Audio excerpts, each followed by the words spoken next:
Hey friends, welcome back to another episode of Hot News. We're recording from my house yet again. In case you missed why I'm doing it, it's just I have to work from home more. So in case you missed yesterday's episode, which I'm not sure you did because it's performing phenomenally. Anyways, that's neither here nor there. What is here is our sponsor for today. So let's talk about them for a second. Today's video is brought to you by an old favorite, Ting. If you go to ufd.ting.com, you can sign up with the mobile carrier that does things differently. And they've made a huge improvement with now adding Verizon to part of their network. You can use Sprint, T-Mobile, or Verizon if you connect with Ting, which means you get service basically everywhere you can with a normal traditional carrier. However, the thing that Ting does differently is you pay for what you actually use. If you're always at home on Wi-Fi, you're not paying for data, so why have a bundle that you're not actively using? And that's where Ting comes in. And actually, they're just sponsoring us again in June, but when the UFD team got here back in January, we had them put on Ting, and our average phone bill with Ting has been $25 a month for 2 phones. We're averaging $12.50 per line. The average Ting bill per line is $23, so we're a bit under average, but our South African team members are just using WhatsApp to contact back home and are developing fledgling relationships in the United States where they're trying to convert Americans over to WhatsApp because it is kind of a good platform. That's neither here nor there, but if you use a lot of WhatsApp, Ting's great because you can use it on Wi-Fi. Anyways, pay for what you use. Get phenomenal, award-winning customer service from Ting. They want to make sure that you are taken care of personally, and when you go to the link in the video description, ufd.ting.com, you can save $25 off your first bill when you sign up with them. So check it out down below. Big thanks to Ting for sponsoring. Let's go ahead and talk about the news now. First up, we've got some Microsoft Xbox news, and boy howdy, oh man, this is what I've been saying over on our Hot News live streams, twitch.tv/UFDisciple, in case you want to join in on the discussion. And it's essentially Microsoft is basically planning for us to be prepared for a massively expensive Xbox Series X, with Phil Spencer in an interview with the BBC saying basically what was my worst fears is that we want to make sure we're providing the right value to customers. Price is going to be important, but our strategy is centered around the player, not the device. If this is not the year when a family wants to make a decision to buy a new Xbox, that's okay. Our strategy does not revolve around how many Xboxes I sell this year. Oh boy, to me, this says what I've been thinking. They built an overpriced console that is going to take a lot of effort to get people to jump on the bandwagon for, and it is going to be insanely expensive. And I've been saying this as well, that Microsoft's Xbox strategy is basically not centered around the console at all. They've lost when it comes to the Xbox One being outsold a factor of 4-1. They're losing to the Nintendo Switch on top of that, and now they're coming out with a brand new console. Microsoft has seemed to realize that if they're going to win at all, it's going to have to be as value towards the consumer. There was a report coming out last week that it does look like Xbox Game Pass is going to be coming to Samsung smart TVs, and they're going to have game streaming with Project xCloud to smart TVs as well. Microsoft absolutely seems to be selling more the software experience than the hardware experience, and it's not hard to see why. Xbox One did not perform phenomenally, and if they're expecting to sell this at a high price, they have to say things like they don't care how many Xboxes they sell this year. Then why would you make a new one, Phil? He continued on to say, and we are a leisure activity. We're not a requirement. We're not food. We're not shelter. So we want to be really in tune into that as we launch. How can we make it as affordable as possible?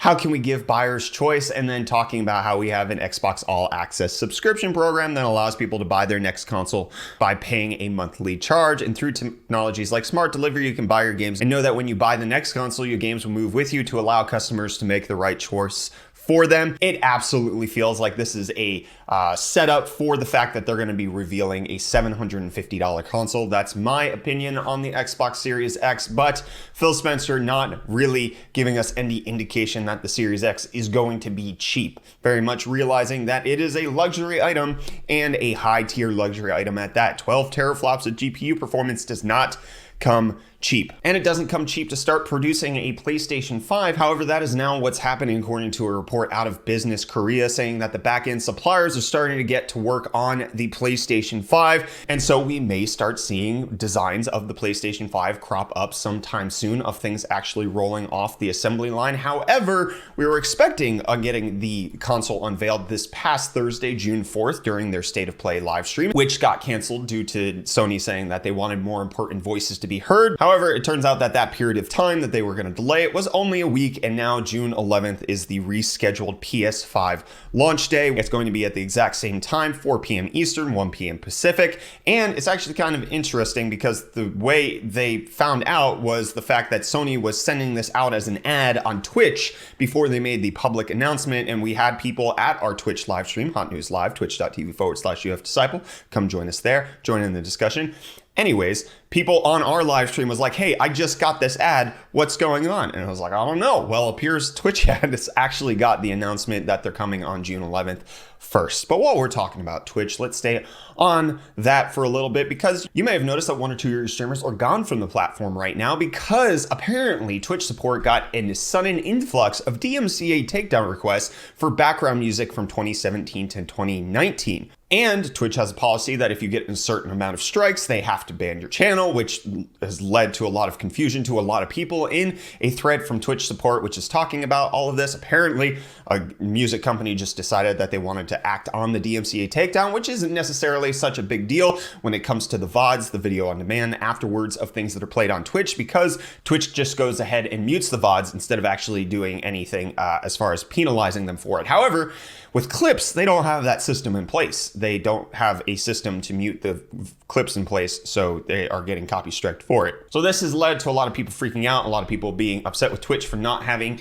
a platform in place to actually mute clips. A lot of creators thought that if the VOD was muted, the clip therefore would also be muted as well, but turns out, nope, your clips just got ban hammered. And then we also got some leaks of AMD's Ryzen 7 3800 XT. We've got some benchmarks posting. In case you're not familiar, the XT series appears to be a 7nm refresh of the current Ryzen 3000 series chips that are out there. We're expecting to see a 3600 XT, a 3800 XT, and a 3900 XT, all with higher clock speeds, but not necessarily any other refinements. 3800 XT has an Ashes of the Singularity benchmark, which seems to perform quite well. At least according to the benchmark that has been posted, the 3800 XT is seeing nearly 20% better performance, 15 to 20%, which is quite high. It's hard to say whether or not this is actually accurate or if the benchmarks that we're seeing aren't exactly the same as others, but 3800 XT at least appears to be real. The XT chips do seem to be coming, and hopefully we get an announcement of those soon. I'm thinking maybe the 16th in a week from now when they launch B550. That's a possibility, but we're going to stay on the AMD hype train for a little while because AMD came out with some new market share numbers from themselves directly in their corporate presentation, showing that client compute has doubled from 2017 from 8.7% market share to 16.9% market share. They've actually lost discrete graphic market share, going down from 33.1 to 26.6, probably a lot due to mining if I had to personally guess. But the huge interesting part is the x86 server infrastructure, which they have octupled since 2017 and nearly doubled since last year, starting at 1% of the server market in 2017 and now taking a commanding, not really commanding, but commanding for them, 8% server market. EPYC seems to be really hitting home for a lot of server manufacturers and wanting to use them.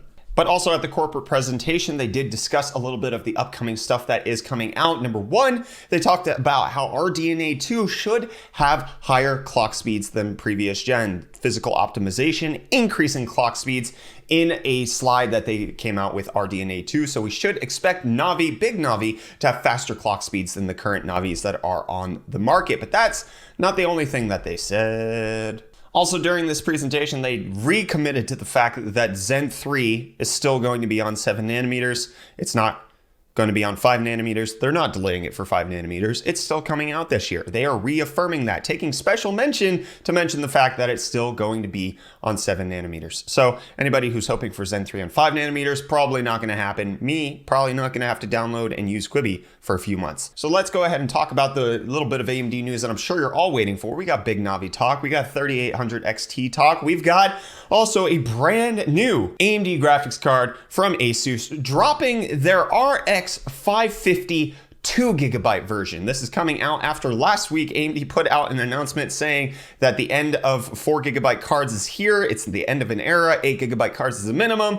ASUS apparently says, I'll see your 8GB and I'll raise you a quarter of that.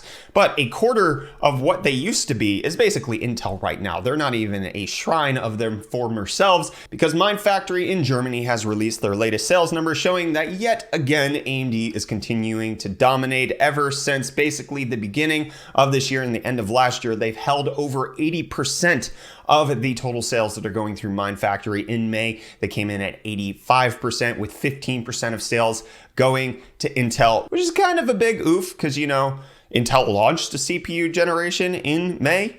And AMD's launching new CPUs this month when it comes to the 3100 and 3300X. I can only imagine this gets worse for Intel. But in case you're trying to cool an Intel chip on a mini ITX system in a small form factor system, ID Cooling, or ID Cooling, however you want to pronounce it, has a new cooler for you, the IS47K 47mm low profile cooler. They're saying it can cool CPUs up to 130 watts, which is phenomenal. I love the design on this. This looks great in my opinion. I absolutely am a fan of it. It has a 92mm fan, and they're saying that it'll have 100% RAM compatibility on ITX motherboards. I love this.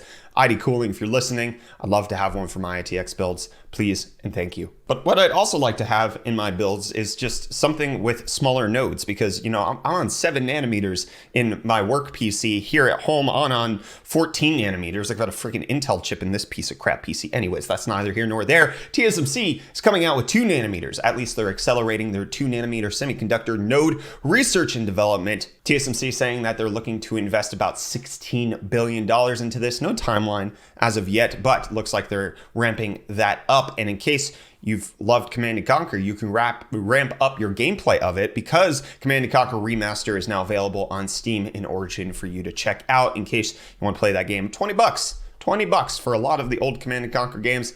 I think it's worth it. And I think it's worth it to use Twitter sometimes. Other times it's a giant cesspool. Anyways, Twitter apparently is looking to bring back in-app verification for people who need to be verified, like your boy. I kind of think I should be verified on Twitter. It would make me happy if I was, I'll say that. But yeah, it looks like they're bringing it back. Somebody found that there's a request verification on the personal information. Twitter obviously hasn't talked too much about this as of yet, but they brought it down because some people were conflating the idea that people were verified on Twitter with Twitter's promotion of them, when Twitter just simply meant it as, hey, we verify this person's identity as being true, and that this is the official person, not necessarily that, hey, this is a person Twitter thinks is good. Elon Musk, though, thinks it's good to invest in Starship, and it's going to be SpaceX's priority for right now. He's talked previously about how Starship is how we get to the next stage of everything. It's how we get to the moon. It's how we get to Mars. Starship is going to be basically everything that they need to make sure that we are interplanetary as a species. Starship. Next gen. I mean, they've already had 4 blow up, so you kind of got to get that under wraps before you it off to the Mars place. Martian stuff. It's kind of a crucible of man's will and determination to get to another planet. And Amazon just released a game named Crucible, and it turns out that it's not going over so well because they are extending their pre-season beta indefinitely to refine gameplay. And then on top of that, they cut 2 of the 3 game modes that were available in the game. My guess, they're retiring it, probably because nobody was actually playing it, and so it just left the servers open and people were like, hey, I can't get a game in here, and there's probably a ton of complaining going on with that. But then also, I think this game's going to be dead within the year. If they're making these types of pivots this early on, I can't imagine that it's going to go well for the rest of it. And the rest of this year, I got to tell you, okay, I told this to Reece. If Cyberpunk 2077 is a disappointment, 2020 will have killed me completely. I'm just like, I've lost so much hope in life and humanity, and so much this year. This has been the craziest year of my life in so many different ways, as it has been for a lot of you. And if Cyberpunk isn't good, I don't know what I'm gonna do. Probably cry a lot. According to this Reddit post, somebody listened to a German podcast with the developers behind Cyberpunk 2077, and they came away with a few key takeaways. Number 1, level design in Cyberpunk 2077 is as big of a jump from Witcher 3 to Cyberpunk as it was from Witcher 2 to Witcher 3. And then there's also going to be no such thing as barrels from the Witcher 3 so that people don't get overwhelmed with map icons. They're saying that there might be 3 times as many ways to solve a mission as there was in Witcher 3, with the ability to do really dumb things like talk to somebody, get shot, and then running away and getting a hamburger and then having to finish the mission. Weird stuff like that. They're going to do thousands of NPCs having a handmade daily routine. They're improving the melee fight system. They're saying that the cyberspace part of the game is going to be a bit like Skyrim meets Tron. and it's going to be a fantasy RPG. There's a lot of cool stuff coming out about Cyberpunk 2077.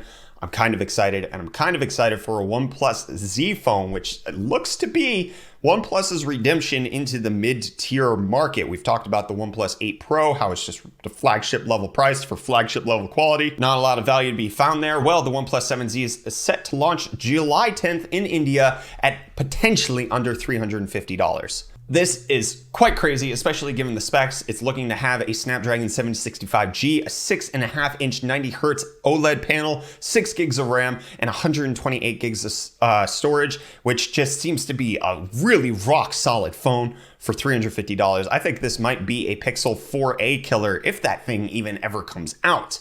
This thing looks to be really good. The only thing the Pixel 4a obviously has going for it is Google's Pixel camera quality. So there's that. And there's the fact that a browser that was once set up to, kind of be the bastion of privacy and personal protection, well, it has been found out that they were actually using you for crypto referral links. Right now, I'm talking about the Brave privacy browser, which a lot of people have tried to get me to get my base and attention token all set up over there, which I have, and it's just not worth enough to cash out.